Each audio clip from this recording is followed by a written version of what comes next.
entrepreneurs, so even though you're quiet back there, I know that you want to create big growth because that's what it is to be an entrepreneur. We are creative beings, and we are resourceful, we're visionaries, and we're always looking for the opportunity to grow. But here's what we forget. Growth wants to eat you for lunch. It's true, growth is a bully. Growth wants to tempt you with candy, and then it wants to devour you. Now really, if you think about the amount of work that you would like to have right now, and imagine that you had it today, I guarantee you that that kind of growth would challenge you 7 different ways. I know this because I'm watching my clients grow, and it doesn't seem to matter what business they're in, or how big they are, or where they're located. They all are being challenged in these same 7 ways over and over again. It's totally predictable. So let me give you an example. A couple of women that I'm working with, let's call them Thelma and Louise, because they are on a wild, wild ride right now. These 2 women were, 2 years ago, independent consultants. They were each successful. They both had careers that had spanned 20 plus years. And then the economy imploded. And like many other entrepreneurs, their businesses dried up. They had some clients go out of business. They had some other clients cut their budgets, and business just went totally flat. So they did what entrepreneurs do. They went out and they started marketing themselves. They started thinking about how they could reimagine their businesses. They networked like crazy. And while they were out there, an opportunity came up to pitch a large automotive account. And so these 2 women who knew each other, they'd known each other for years, they decided, let's go into business together and let's throw our hat in the ring. Let's see if we could land this business. And no one was more surprised than they were when they won it. Okay? So this is the thing we all dream of, right? It is that name client that can put your business on the map. It's the one that you can leverage and turn into bigger and more opportunities, right? Yeah, when you're prepared for it. But when you're not prepared, and they weren't, here's what happened. So they got overwhelmed with work very quickly. They got stretched beyond their capacity. They stopped doing everything else. They stopped the marketing that they'd been doing. They stopped meeting with each other because they had so much work to do. And they actually even had some of their dormant clients come back to them, and they had to turn them away because they couldn't handle the work. So growth was giving them a hard time. And so I'm going to tell you the 7 ways that I've identified that growth will challenge every business. So number 1, growth will throw work at you so fast and furious that you have to be reactive and you will not be able to be proactive. Okay? Number 2, when they formed this business, there were some little holes in their vision, and growth has a way of multiplying these holes and making them bigger. And they were going so fast, they couldn't even see it. And so what ended up happening was that they ended up falling into one of them. Growth is all about getting bigger, but we approach it from the size that we are. So growth is going to ask you to have more people, more space, more resources, more money. It's going to ask you to grow, but most people will resist that at first. It's scary, and they were certainly finding that. Their strategy for dealing with their growth was to kind of put their heads together, put their heads down individually and to plow forward, divide and conquer. And this might seem like it makes sense, but what it did was it stopped their communication and it undermined their ability to work as a team.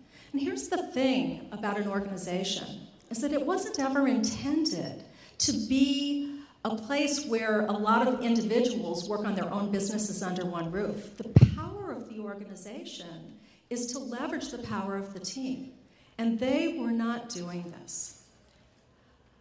So as they're going faster and faster, they are finding that it's really hard to keep their eye on the detail, to keep up their customer service, to be as responsive as they were. So growth will make it hard for you to be as good as you have always been at what you're really good at. Growth also, as I said, caused them to drop all of their marketing activity. They stopped doing any business development. So growth will keep you working in your business and stop you from working on your business. And finally, growth can make even the most experienced leader look and feel incompetent, because growth requires completely different skills, tools, and perspectives. And they definitely found this. So, what do you do when you are approaching the edge of where you are comfortable and familiar and you want to grow beyond that, but there's a gaping chasm? You build a bridge. And so these women came to me to help them build a bridge. And I developed a program or an approach that I call growth engineering.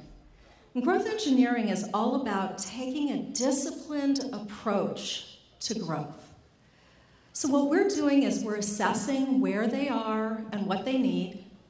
We've put a 2-year growth plan in place so they know where they're going and how they're going to get there, and this will inform their decisions and keep them from going off track. We're building a team so that they don't have to do all the work themselves and they can work smarter. And individually, we're developing some skills and tools that they will really need to survive this time. So I've only been working with them for a few months now, but already they are meeting once a week, and in doing this, they are saving an incredible amount of time. You guys know that every 15 minutes of planning results in an hour of save time, right? So you can't afford not to plan. The other thing that they're doing is they're identifying where some other of those gaping holes are, and they're figuring out how to either close them or avoid them so they don't step into another one. They're also identifying some opportunities that they were going too fast to notice before. And this is what growth will do, is it will keep you from seeing an opportunity that's right in front of your face. And so now, by slowing down and being disciplined about this, they're able to look at these opportunities and figure out how to leverage them. They are also proactively setting their pace with their client. They're training their client how to work with them. And this is really critical if you want to grow in a way that you can survive.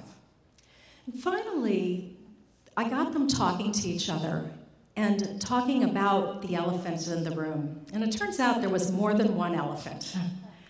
So the big unexpected benefit so far is that they got to see that even as they thought that they had the pedal to the metal and they were just charging out over that abyss, in fact, their fears about expansion and their vision, their idea of who they were and who this organization was actually causing them to have a pretty heavy foot on the brake.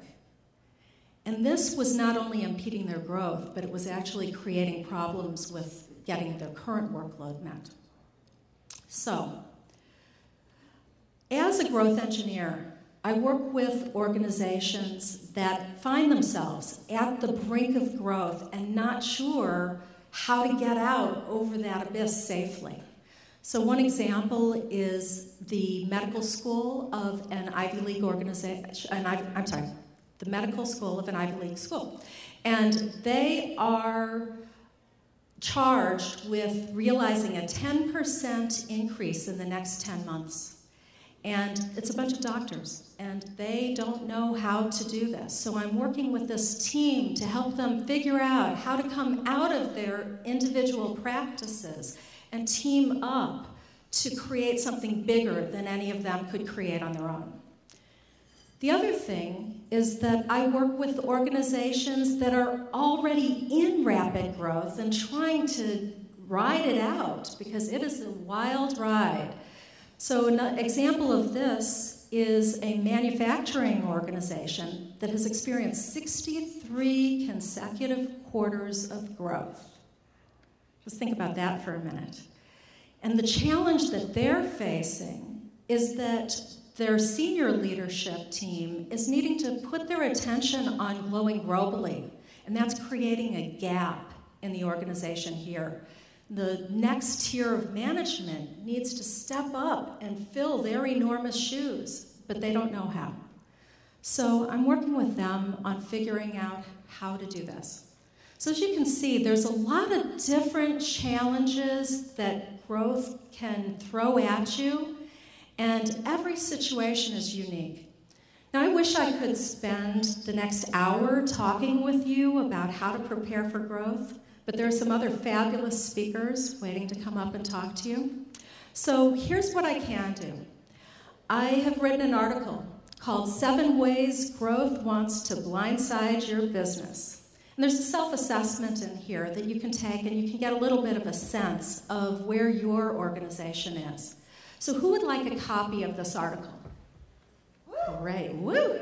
So everybody with your hand up, or if you don't have your hand up and you want one anyway, please take out your business card and make sure that there's an email address on it, and make sure it's correct, and then pass it over, and as I come down, I'll collect those, and I'll send you a PDF copy of the article. I'm green, so.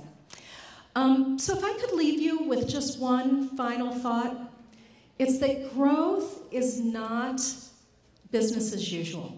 It is its own animal. It requires a completely different kind of care and feeding. So if you don't want growth to eat your organization for lunch, you need to respect it, you need to prepare for it, you need to anticipate it. And I wish you tremendous success in your growth. Thank you very much.